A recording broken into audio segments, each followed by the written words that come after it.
I'm giving you guys a lot of little clues, and that's going to make you guys supreme healers. I've been doing your herbs for about 3 months. Parasitism, 2 kidneys, 2 lymphs. Good job. Good, good, good. No lymph movement yet. Well, you will, and you are. Even if you don't see sediment, guys, you are moving that lymph. You really are. I can tell you. But are you moving it real fast? No. But are you moving it? Yes. And so don't think you're not getting it. Now, sometimes some of these people where things aren't quite, they don't think nothing's happening, pretty soon you're going to go wham! And it really hits you and you go, oh my God. So sometimes the body's just in that rehydration, that building mode, that building that cationic environment, that base chemistry environment, and then wham! And detox comes about. So hang in there. You're not doing it for naught. You're moving. Don't get disheartened. You know the truth. Follow the road and don't let anybody deter you off that road. This person didn't know what they were talking about. And you were smart to understand that.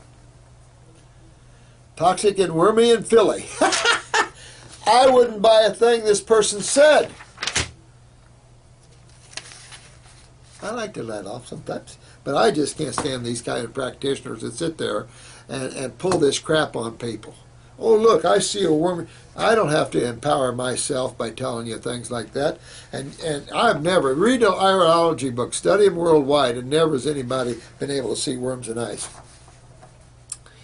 Life Regenerator. Oh, we're good. We need a phone conversation, but I want you to get this glaucoma out of you. You kick it up. You're doing a good job, my friend. And your adrenals, you got to work on your adrenals, get your kidneys, get this lymph moving. Because that's the only doorway to getting rid of this glaucoma, man. If you got too much pressure here, do the air candles to relieve a little pressure. Use a neti pot. Use the 3-lung tea. You can use even lungs 2. Really start to move and try to drain these sinuses. Hook to the transverse bowel, and of course definitely to the kidneys and adrenals. Keep going after those and break that loose. If you have sulfur, my friend, in the gut, this is what's holding you back. And so we'll open that door and you'll just keep getting that out of there. So kick it up, my friend. You're a good dude. You will be successful. And any eye damage, you will rebuild. I would say this. You could also use the eye wash topically. Start pulling that lymph out the eye this way. Absolutely. Use that eye wash. I use it twice a day. 10, 12 drops in a little eye cup. They sell the eye cups here, $2 or $3. And wash those eyes out every day. You could use it internally as well. So there's a lot of things you can do to start moving and start this expectoration. Sometimes you can candle your ears and it just makes the sinuses start dumping. Sometimes that's a blocker. So you're in a process of just opening all the doors to let this sewer system have a chance to flow and to get out. And all that pressure will come out. Tissue will rebuild. You could use the upper circuit brain and nerve to rebuild any eye tissue damage, any optic nerve damage. Upper circuit brain and nerve to rebuild. But move those lymphs, Life Regenerator, and you'll be the Life Regenerator of all Life Regenerators. Now, this is Eric. Hello, Dr. Morse. What would you think in long-term effects of heavy metal chemicals? Don't like it? Oh, we just had Yoga by Jane, I think, was in here. I think that was her name. I know what her real name is, but I won't say it. Lovely soul, but major chemical toxicity, lives in L.A. We've got a lot of rock and rollers living in L.A., and they're sick as a dog. This is a toxic cesspool of acidosis in L.A. She lives by the beach. It's better. She got air coming in, but still she's having major chemical toxicity. This is about the chemtrails. What the chemtrail? What is a chemtrail? This couldn't be the government dumping everything like HIV and all that. I don't know. You know what? You never saw chemtrails like that. You never saw trails from planes that bad ever. And that's scary. I don't know. I mean, I'm familiar with chemtrails. We read what they say they found in chemtrails. Man, that's interesting. There was a farmer, a rancher out west, was losing a lot of his cattle. He couldn't figure it out. And so he went to his neighbors, which were all ranchers, and they were saying, "Hey, Jim, I've been losing some cattle here lately. How about you?" "Yeah, I've been noticing more cattle lost than normal."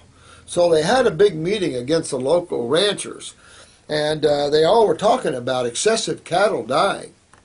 So they figured out the main element between all of them was this particular fertilizer. And so they took this fertilizer to a lab, and this lab found nuclear waste in it. And they traced this fertilizer company to a nuclear plant that claimed that they were selling their wastes or paying these fertilizer companies to dispose of these wastes. Don't know if it's true. Definitely a story we heard. Makes you sick to think about it, since we're talking about a 2,000-year lifespan.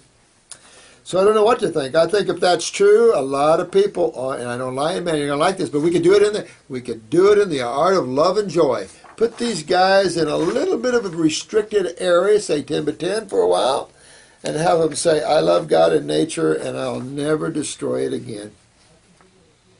Yeah, but it just make their next life better, don't you think?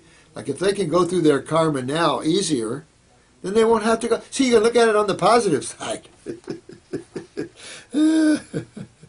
Karen Rankin. Hi there, Joy, who wants to work with dogs. Yeah, joy's a bit of a joy. You'll find that out, Karen. I think I already talked about Kelly here. And I appreciate you, JG, and everything you've done there. Good man. You're smart. All you guys are smart. JG, you're really a smart guy. Sometimes you can't help people. Sometimes their diets, they don't get it. And yet, nothing, people come in here and say, "Oh, this doesn't do anything for me." As soon as you sit them down and ask them what they're eating and they're truthful, pretty soon you'll find why they're not getting success. But everybody's got to blossom at their own time, and self-discipline is tough. A lot of you guys are very spiritual. You're ongoing. You're hungry. Notice the spiritual people have a lot easier time going raw. Absolutely. So Kelly's got to blossom and open up and start loving herself outside of the pain of the body. And I think that she'll blossom into this. If she doesn't get serious, then there's no remedy. And you'll carry this. Things don't get better, Kelly. Things always get worse. And so catch it. Get the knowledge and catch it and understand what you're after, and you'll be successful. 132. Hey, Mango Mark. I'm back at you. Mango Mark. Had an appointment with this guy. Good dude. Good advice there. You could use a bowel formula definitely during these lemon cleanses. A friend of mine named Mutt used bowel formulas on a 27-day lemon fast and still got stool out up to the 20-something day. So yeah, this is good advice. I wouldn't do a laxative, because when you don't get stool, you don't get stool. So what? I mean, after the 20th day or so, you might not get much. So that's okay. But you can use a bowel formula till then, absolutely. Kind of keep yourself moving a little bit, not aggressively, just a little bit, no laxatives, restoratives. Butterfield, good comments, guys. Drum roll, please. I have sediment in my urine. I know. Good work, all you guys. Good work. I sure wish someone would have taught me this stuff from childhood. I know. I wish I wasn't raised on milk. I wish a lot of things. But be here now, guys. Be here now. We are where we are.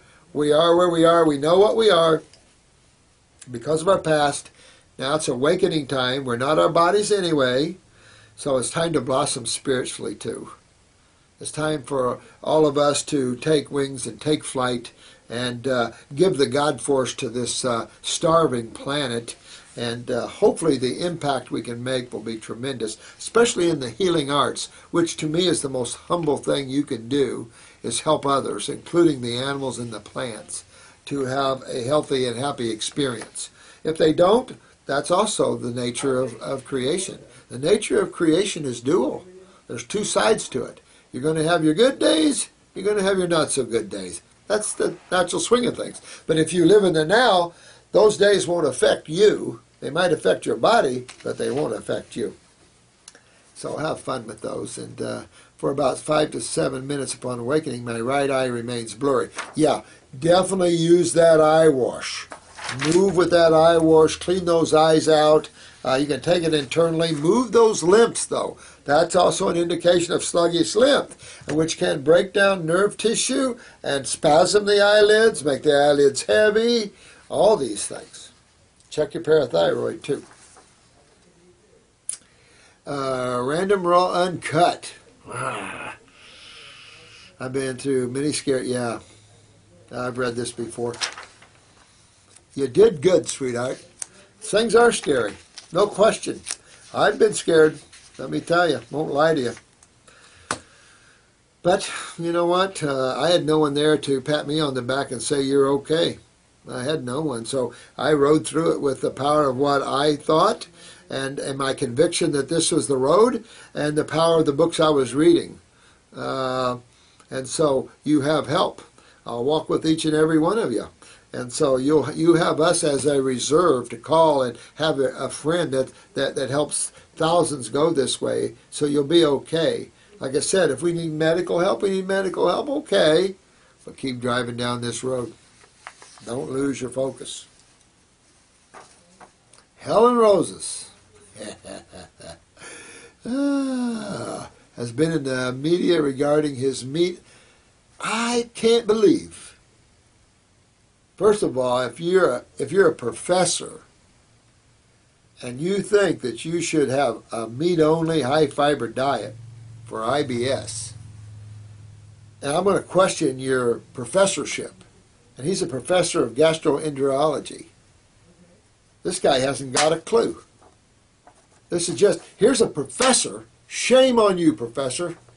You don't give protein with IBS. You don't give protein with any pain. You don't know that? You don't know about acids? You don't know about the high phosphorus and what it does? You don't know putrefaction and what it does? Yeah, high protein with IBS? What are you thinking, man? You need to go back to school, professor. Learn the chemistry a little more. Learn the nature of foods. You got IBS, you want to move your lymph. This is in the wall, interstitial lymphatic constipation. This is acidosis. This is what destroys the cells of the bowel, destroys the cell of the whole body. This is that precursor to cancer. How do you damage a cell and make it a cancer cell, professor? I mean, this is the kind of crap you're going to do, just like the Atkins guy. Hurt a lot of people. Too many studies done, professor, linking protein to colon cancer. Haven't you read the studies? This idea of medical doctors in love with protein is something they've got to lose, because there's no fact in chemistry or physics that back them up. Sorry that you had to put up with this guy. He has told me to only eat meat, but I love my veggies. It may sound strange, but dead animal tissue stuck in my teeth feels horrible to me. What do you think about a meat-only diet for IBS? I think you're getting a good idea, Helen Roses. Oh, that drives me nuts. And he's a professor, or claims to be a professor. The wrong kind of professor. The kind of professor that can get a lot of people hurt, lose a lot of people's bowels and have resections and cause a lot of people bowel cancer. Can't do it. I didn't mention his name, did I? You can see that on YouTube. This guy's nuts. Matter of fact, when you're in pain, you take no protein. I proved this to medical doctor after medical doctor. Protein only exacerbates pain. Of course it does. It's acidic. It's nitrogen. No. But if you want to go that route, I told you so.